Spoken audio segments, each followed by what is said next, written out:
Hello दोस्तों, आज हम स्टार्ट करेंगे अपनी एक्सरसाइज 4.1 का क्वेश्चन नंबर 2। इससे पहले मैंने क्वेश्चन नंबर फर्स्ट करा रखा है।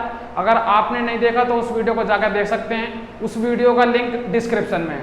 तो आइए स्टार्ट करते हैं अपनी एक्सरसाइज 4.1 का क्वेश्चन नंबर 2। देखते हैं क्वेश्चन नंबर 2 में क्या बोला है, पढ़ते हैं एक बार। तो क्वेश्चन नंबर 2 में बोला है represent the following situation in the form of quadratic equation.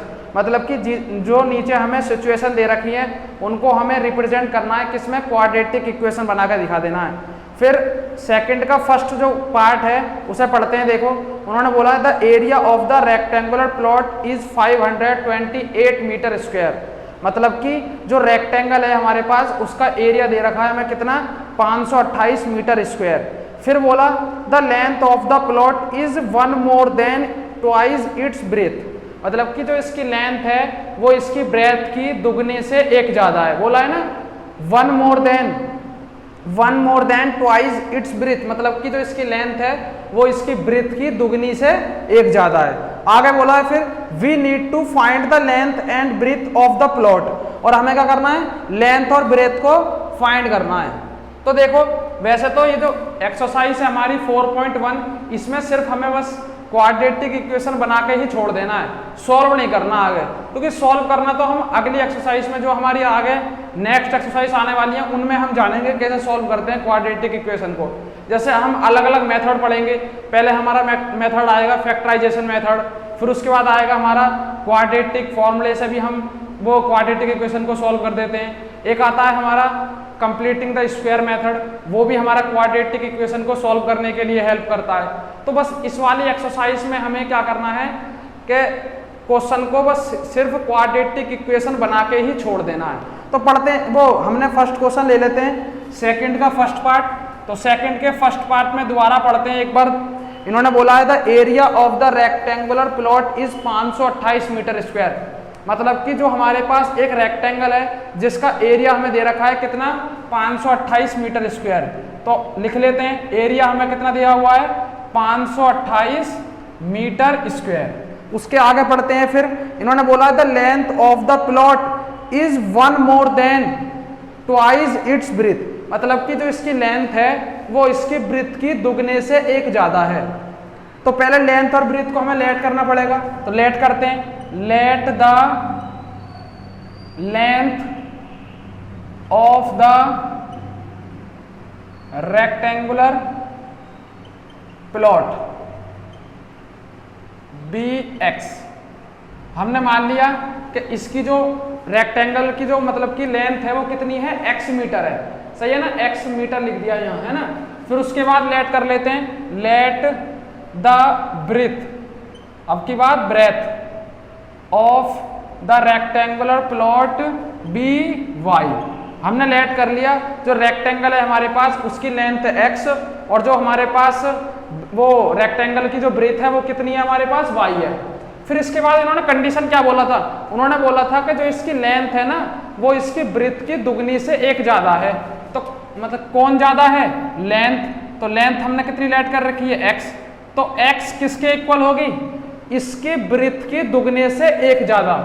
तो ब्रेथ कितनी है इसकी, y का दुगना करेंगे तो 2 से इंटू करनी पड़ेगी, दुगना हो गया, दुगने से एक ज्यादा। तो हमें क्या करना पड़ेगा, 1 इसमें ऐड करना पड़ेगा। ये कंडीशन बन गई हमारी। देखो दोबारा से सुनो, इन्होंने बोला था कि जो इसकी लेंथ है ना वो इसकी ब्रेथ की दुगने से एक ज्यादा है। तो लेंथ किसके बराबर है, उसकी ब्रेथ के दुगने से एक ज्यादा। ये हो गया हमारे पास। तो हमें x की वैल्यू ये दे रखी है कितनी, 2y + 1। अब देखो हमें एरिया दिया हुआ है, उसका यूज करेंगे हम। तो एरिया हमें दिया हुआ है कितना, 528 मीटर स्क्वायर। एरिया का हमारे पास फॉर्मूला भी होता है रेक्टेंगल का, इसका फॉर्मूला होता है L इंटू में B, मतलब कि लेंथ इंटू में ब्रेथ। और ये कितना है, 528। अब लेंथ हमारे पास कितनी लेट करी थी हमने, x। तो x की वैल्यू कितनी है हमारी, ये रही 2y + 1।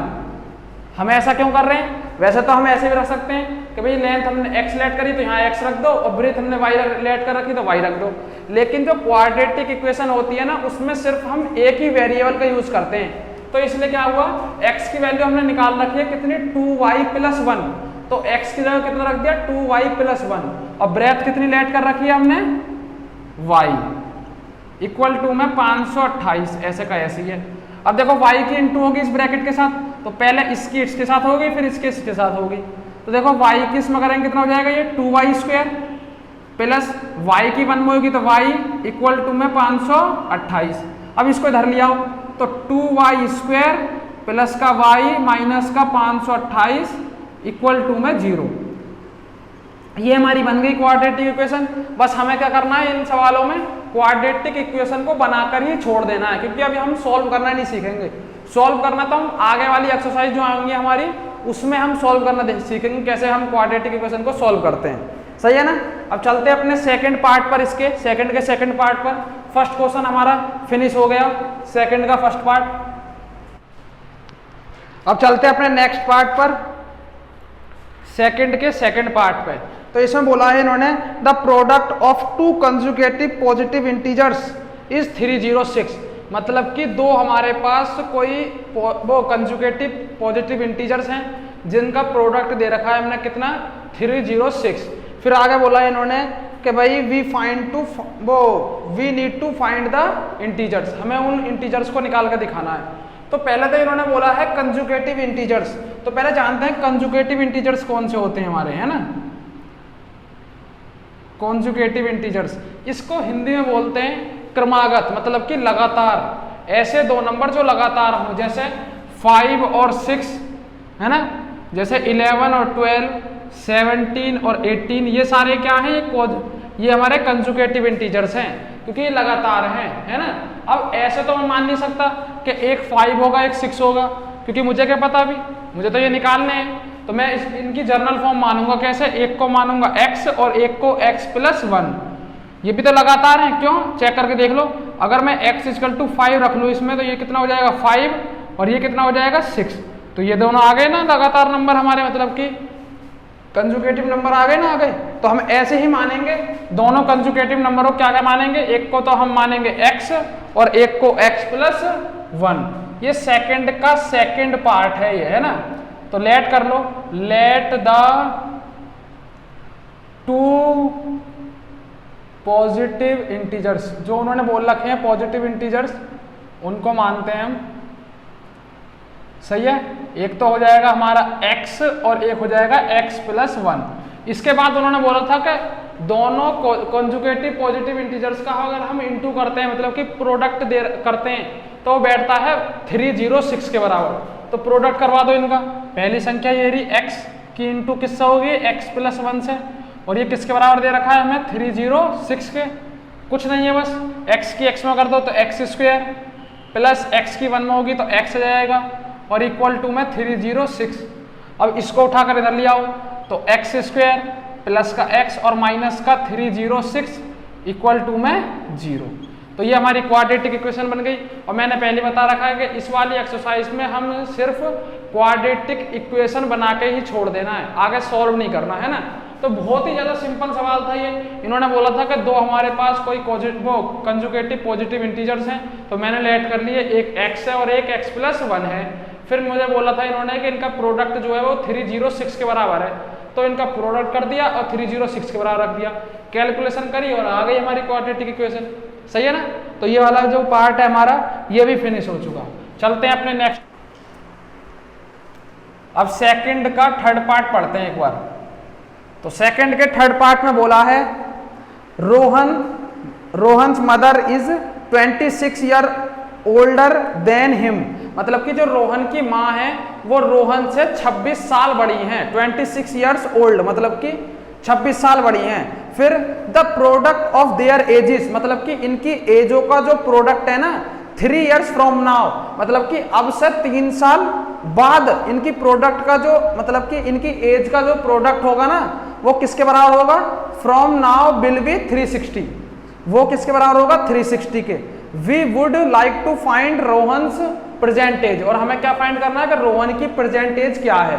देखो दोबारा बताता हूँ एक बार क्या बोल रखा है क्वेश्चन में। क्वेश्चन में बोल रखा है कि रोहन की जो माँ है ना, वो रोहन से 26 साल बड़ी हैं। फिर उसके बाद उन्होंने बोला कि अब से 3 साल बाद इनकी एजों का अगर हम प्रोडक्ट करते हैं ना, तो 360 के बराबर बैठता है। बताओ रोहन की प्रेजेंट एज क्या है। तो लेट करना पड़ेगा पहले। Let the present age of Rohan, Rohan की जो प्रेजेंट एज है वो कितनी कर ली हमने, x ईयर, कि वो x साल का है। तो उसकी, अब उन्होंने बोला था ना कि उसकी जो माँ है वो उससे 26 साल बड़ी है, तो उसकी माँ की एज कितनी हो जाएगी, the present age of Rohan's mother be x plus 26 years. ये समझ में आ गया, क्योंकि भाई रोहन x साल का है और उन्होंने बोला है कि रोहन की जो माँ है ना वो रोहन से 26 साल बड़ी है, तो वो x प्लस 26 साल की हो जाएंगी। फिर उन्होंने बोला था कि अब से 3 साल बाद उनकी एजों का जो प्रोडक्ट दे रखा है ना हमें 360 दे रखा है। तो क्या बोला उन्होंने, अब से 3 साल बाद। तो पहले तो हमें ये निकालना पड़ेगा भाई 3 साल बाद वो कितने कितने साल के होंगे। तो हम कहाँ चलते हैं, 3 साल आगे चलते हैं। तो देखो 3 years फ्रॉम नाउ, मतलब कि इसका मतलब क्या है, अब से 3 साल बाद। अब से 3 साल बाद क्या होगा, जो रोहन की जो एज होगी, रोहन्स एज भी कितनी हो जाएगी, हमारी रोहन की एज कितनी हो जाएगी, x प्लस 3 ईयर्स। क्योंकि अगर मैं अभी 18 साल का हूं तो 3 साल बाद कितने साल का हो जाऊंगा, 21 साल का, सही है ना। तो इसलिए हमारे क्या हो गया, रोहन की एज हो गई, पहले x थी तो अब x प्लस 3 हो गई। और जो रोहन की माँ की एज हो जाएगी वो कितनी हो जाएगी भाई, रोहन्स मदर एज, रोहन की माँ की एज। भाई पहले वो x, मतलब कि अब जो है ना, अभी मतलब कि जो उनकी प्रेजेंट एज है वो x प्लस 26 है। अब 3 साल बाद कितने साल के हो जाएंगे, x प्लस 29, है ना। अगर मान लो अभी वो 30 साल की हैं तो 3 साल बाद कितने साल की हो जाएंगी, 33 साल की, मतलब कि 3 साल ऐड हो जाएंगे। जब ये 3 साल बढ़ेगा तो ये भी तो 3 साल बड़ी होंगी 3 साल में। तो देखो ये x प्लस 26 साल की थी, 3 साल बाद ये कितने साल की हो जाएंगी, x प्लस 29 ईयर की।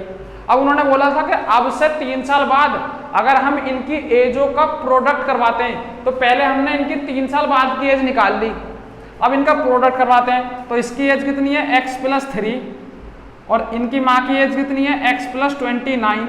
इनका हम क्या कराते हैं, प्रोडक्ट, वो किसके बराबर है, 360 के। तो 360 के इक्वल रख दो, सिंपल है। अब देखो इस ब्रैकेट के साथ इंटू होगी, तो पहले इस एलिमेंट की दोनों के साथ इंटू करेंगे, फिर इस वाले एलिमेंट की दोनों साथ इंटू करेंगे। तो देखो x की x में हो जाएगी तो x स्क्वायर, प्लस x की 29 में होगी तो 29x, 3 की x में होगी तो प्लस 3x, और प्लस 3 की 29 में होगी तो 3 9 जा 27, 2 और 8, तो हो जाएगा 87, और 360 हमारा ऐसे कैसी है। अब देखो x स्क्वायर प्लस ये ऐड हो जाएंगे हमारे 29 और 3 कितने हो गए, 32, तो 32x प्लस 87 ऐसे का ऐसी है। इसको इधर ले आओ, ये प्लस का तो इधर आ जाएगा तो माइनस का हो जाएगा 360 इक्वल टू में 0। अब देखो x स्क्वायर प्लस का 32x, अब इसमें से ऐसा माइनस कर दो तो देखो 60 तो गए और 27, तो मतलब कि 273, मतलब कि 273 बचेगा, और इक्वल टू में 0। ये बन गई हमारी क्वाड्रेटिक इक्वेशन। बस इसको बना के ही छोड़ देना इस एक्सरसाइज में। तो ये वाला जो क्वेश्चन था हमारा वो भी हमारा फिनिश हो चुका है। एक बार दोबारा बताता हूँ। देखो उन्होंने बोला था कि जो रोहन की माँ है वो रोहन से 26 साल बड़ी है, तो पहले मैंने रोहन की प्रेजेंट एज मान ली, कितनी है, x है, तो उसकी माँ की एज कितनी हो जाएगी, x प्लस 26 ईयर्स। फिर 3 साल बाद बोला था उन्होंने, तो 3 साल बाद की एज निकाल दी दोनों की। ये x साल का है तो 3 साल बाद कितने साल का होगा, x प्लस 3 साल का। ये x प्लस 26 साल की थी उसकी माँ, तो अब कितने साल की हो जाएंगे, x प्लस 29 साल की हो जाएंगे। फिर उन्होंने बोला था कि 3 साल बाद की एजों का प्रोडक्ट कर दो, तो मल्टीप्लाई कर दी, वो किसके बराबर है, 360 के। 360 रख दिया, कैलकुलेशन करिए बस, और आंसर आ गया हमारा, है ना। तो चलते हैं अपने लास्ट पार्ट पर, फोर्थ पर। तो देखो एक बार पढ़ो लास्ट पार्ट। इन्होंने बोला है fourth part, A train travels a distance of 480 kilometre at a uniform speed. इन्होंने बोला है कि एक जो ट्रेन है वो ट्रेवल करती है कितने डिस्टेंस को, 480 किलोमीटर की डिस्टेंस को किससे? यूनिफॉर्म स्पीड से। जानेंगे यूनिफॉर्म स्पीड क्या होता है, पहले पढ़ लेते हैं बस एक बार। फिर इस बार बोला उन्होंने if the speed had been 8 kilometre per hour less, मतलब कि अगर इसकी स्पीड को हम 8 किलोमीटर प्रति घंटे की रफ्तार कम कर दें तो क्या होगा इससे? Then it would have taken 3 hours more than the cover the same distance, मतलब कि अगर हम इसकी स्पीड 8 किलोमीटर पर आवर की स्पीड कम कर दें तो उसी सेम डिस्टेंस को तय करने में फिर 3 घंटे ज़्यादा समय लगता है ना। यहाँ 3 hours more than the cover the same distance. We need to find the speed of the train, मतलब कि हमें क्या है, उस ट्रेन की स्पीड निकाल के दिखानी है। तो पहले तो हमें तो बस खाली क्वाड्रेटिक इक्वेशन बना के दिखा देनी है, बस इसमें सॉल्व नहीं करना उसको, सही है। तो देखो एक बार आसान भाषा में समझा देता हूँ। उन्होंने बोला है कि एक ट्रेन है जो ट्रेवल करती है 480 किलोमीटर डिस्टेंस को। फिर उन्होंने बोला कि अगर इसकी स्पीड को हम 8 किलोमीटर पर आवर की स्पीड कम कर दें तो जो टाइम है ना वो 3 घंटे ज़्यादा समय लेती है ना। तो उन्होंने बात करी थी कि जो ट्रेन है ना वो यूनिफॉर्म स्पीड से चल रही है। तो यूनिफॉर्म का मतलब क्या होता है, पहले देखते हैं हम यूनिफॉर्म का मतलब क्या होता है। यूनिफॉर्म का मतलब होता है एक ही स्पीड से। अगर मैं घर से निकला, मुझे यहाँ जाना है, ये मेरी डेस्टिनी है ना, यहाँ जाना है मुझे, तो अगर मैं यहाँ से 40 की स्पीड से मैंने बाइक चलाई, 40 किलोमीटर पर आवर की स्पीड से अगर मैं बाइक चलाई तो मैं वहाँ तक जो जाऊँगा ना बिल्कुल ऐसे ही जाऊँगा, 40 की स्पीड से जाऊँगा, उसकी ना अपनी रेस को कम करूँगा ना अपनी रेस को ज़्यादा करूँगा। तो ये जो हमारी स्पीड होगी ना इसको बोलते हैं यूनिफॉर्म स्पीड। यूनिफॉर्म स्पीड मतलब उसकी जो स्पीड है ना वो चेंज नहीं हो रही, सेम स्पीड है उसकी स्टार्टिंग पर भी और एंड पर भी। तो हमें उस यूनिफॉर्म स्पीड को ही लेट करना पड़ेगा। तो लेट करेंगे, let the uniform speed, let the uniform speed of the train be X. हमने मान ली कि उसकी स्पीड कितनी है, x किलोमीटर पर आवर है उसकी स्पीड, और हमें डिस्टेंस दे रखी है, डिस्टेंस है उसकी कितनी, 480 किलोमीटर। अब उन्होंने कहा था कि जब हम इसकी स्पीड कम कर देते हैं तो टाइम ज़्यादा लगता है। तो पहले ये तो पता चले पहले कितना टाइम लग रहा था, कि स्पीड तो बाद में उन्होंने कम करी है ना। तो देखो पहले देख लेते हैं पहले कितना टाइम लगा था, उसको मानते हैं हम T1। T1 मतलब स्टार्टिंग का, मतलब कि पहला टाइम जो स्टार्टिंग में था उसका टाइम। तो टाइम का जो एक फॉर्मूला होता है, time equal to distance upon में स्पीड। इस हम फॉर्मूले का यूज करेंगे इसमें, time equal to distance upon में स्पीड। डिस्टेंस कितनी है हमारी, डिस्टेंस है हमारी 480 किलोमीटर, अपॉन में स्पीड कितनी है, स्पीड है x किलोमीटर। तो पहले उसको इतना टाइम लग रहा था, है ना। अब उन्होंने क्या कंडीशन क्या बनाई, केस सेकंड में क्या हुआ, उन्होंने कंडीशन दे रखी है, मतलब कि केस बना रखा है उन्होंने। केस सेकंड में क्या हुआ, उन्होंने उसकी स्पीड को कम कर दिया, मतलब कि अब की बार जो स्पीड है उसकी ट्रेन की वो कितनी हो गई, 8 किलोमीटर पर आवर की स्पीड उसकी कम कर दी। तो पहले x kilometre per our speed थी तो अब कितनी हो जाएगी, x माइनस 8, क्योंकि अगर मान लो पहले उसकी 20 की स्पीड थी तो 8 कम कर दी तो अब 12 बची। कैसे पता चला हमें, 8 माइनस कर कर, तो ऐसे ही कम कर दी तो कितनी स्पीड हो जाएगी, x minus 8 kilometre per hour की स्पीड हो जाएगी, है ना। अब डिस्टेंस तो सेम ही है, डिस्टेंस है 480 किलोमीटर। अब देख लेते हैं, उन्होंने बोला कि भाई उसको 3 घंटे ज़्यादा समय लगता है, तो अब देख लेते हैं अब वैसे समय लग कितना रहा है हमारे हिसाब से। तो देखो टाइम बराबर क्या होता है, टाइम बराबर डिस्टेंस अपॉन में स्पीड। तो T2 आ जाएगा, मतलब सेकंड वाला टाइम। डिस्टेंस हमारी वही है 480, अपॉन में स्पीड कितनी हो गई अब x माइनस 8। अब उन्होंने बोला था कि पहले वाले टाइम में और अब वाले टाइम में अंतर कितना आ रहा है, मतलब कि डिफरेंस कितना आ रहा है, 3 आवर्स का, क्योंकि उन्होंने बोला था ना कि भाई 3 घंटे ज़्यादा समय लेती है वो। तो दोनों टाइमों में अंतर कितना आ रहा है, डिफरेंस कितना आ रहा है, 3 का। तो ये रहा हमारा बाद वाला टाइम, क्योंकि ये ज़्यादा ले रही है। उन्होंने कहा ना 3 घंटे ज़्यादा समय लेती है, तो ये वाला टाइम ज़्यादा होगा, ये वाला कम होगा। तो इनका अगर हम डिफरेंस निकालें तो किसके बराबर आएगा, 3 के। क्यों, उन्होंने बोल रखा है ना मतलब कि पहले वाले टाइम में और सेकंड वाले टाइम में 3 घंटे का अंतर आता है, मतलब कि 3 घंटे ज़्यादा समय लेती है। तो इसमें से हम इस वाले टाइम में से इस वाले टाइम को घटा देंगे, तो ये आ जाएगा हमारा कितना, 480 अपॉन में x माइनस 8 माइनस 480 अपॉन में x, ये किसके बराबर होगा? 3 आवर्स के। क्यों? क्योंकि दोनों टाइम में अंतर कितना आ रहा है? 3 घंटे का, तो इसलिए हमने इसमें से इसको घटा दिया और 3 के इक्वल रख दिया। अब इसको सॉल्व करते हैं। देखो कॉमन ले लो, 480 हमारा ऊपर से कॉमन आ रहा है तो कॉमन ले लिया हमने। कॉमन का मतलब होता है जो दोनों में होती है, तो यहाँ कितना बचेगा? 1 अपॉन x माइनस 8 माइनस ऐसे का ऐसी है, यहाँ बचेगा 1 अपॉन x और इक्वल टू में 3। देखो 3 से ये कट रहा है तो इसको काट दो। देखो 3 बन जा 3, 360 वो 3 6 जा 18 और 0, तो ये जब बचेगा हमारा 160। इधर एलसीएम ले लो, तो x की जब x में होगी तो x स्क्वायर माइनस 8x। जब हम एलसीएम लेते हैं तो पता है ना एलसीएम कैसे लेते हैं? देखो नीचे वाले की नीचे वाले में फिर क्रॉस मल्टीप्लाई ऐसे करके, तो x की 1 में हो जाएगी तो x हो जाएगा ये माइनस x माइनस 8 की 1 में होगी तो x माइनस 8 और इक्वल टू में कितना बचेगा? 1, क्योंकि ये तो कट गया है ना।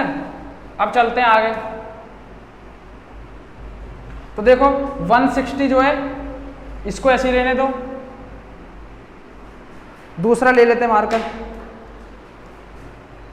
160 को ऐसे ही रहने दो इसको, x माइनस, अब देखो माइनस के इंटू करो अंदर, जब हम किसी ब्रैकेट में माइनस के इंटू करते हैं तो अंदर के साइन चेंज हो जाते हैं, तो ये प्लस का x है, ये किसका हो जाएगा? माइनस का x, और ये माइनस का 8 है तो ये किसका हो जाएगा? प्लस का 8 अपॉन ये ऐसे का ऐसी है x स्क्वायर माइनस का 8x और इक्वल टू में क्या है? 1, क्योंकि इधर तो 1 ही बच रहा है हमारा। अब देखो x से x कट गया क्योंकि एक प्लस का x है और एक माइनस का x है। अब 160 की इंटू इसमें हो जाएगी तो 160 इंटू में 8 अपॉन में x स्क्वायर माइनस का 8x और इक्वल टू में 1। अब इसके नीचे 1 करके क्रॉस मल्टीप्लाई कर दो ऐसे करके, है ना। तो जब इसकी इंटू इसमें होगी तो ये आ जाएगा x स्क्वायर माइनस का 8x और 1 की इंटू इसमें होगी तो ये आ जाएगा 160 इंटू में 8। अब देखो x स्क्वायर माइनस का 8x ऐसे का ऐसी है, इसकी इंटू कर लो इसमें तो ये आ जाएगा हमारा समथिंग 1280, हाँ इतना ही आएगा। 16 8 जा होते हैं 128 और 0 का 0 ऐसे कैसे। अब इसको इधर ले आओ तो x स्क्वायर माइनस का 8x और माइनस का 1280 इक्वल टू में 0। तो ये जो क्वेश्चन है वो हमारा वो भी फिनिश हो चुका। तो ये जो हमारी एक्सरसाइज है 4.1 ये हमारी फिनिश हो चुकी है। तो हम एक्सरसाइज 4.2 में मिलेंगे अब, है ना। अगर आपको ये वीडियो अच्छी लगी तो आप लाइक करें और सब्सक्राइब करें मेरे चैनल को और बेल आइकन प्रेस कर दें जिससे नोटिफिकेशन आपके साथ पहुंचती रहे, सही है ना। और अगर कोई भी डाउट है तो मुझे कमेंट कर सकते हैं और इंस्टाग्राम पे फॉलो कर सकते हैं जिससे डीएम कर सकते हो आप सीधा सीधा। कुछ भी क्वेश्चन के रिगार्डिंग अगर कोई भी डाउट है तो सीधा या तो कमेंट कर दें या सीधा मेरे को इंस्टाग्राम पर डीएम कर दें, सही है। Okay, thank you.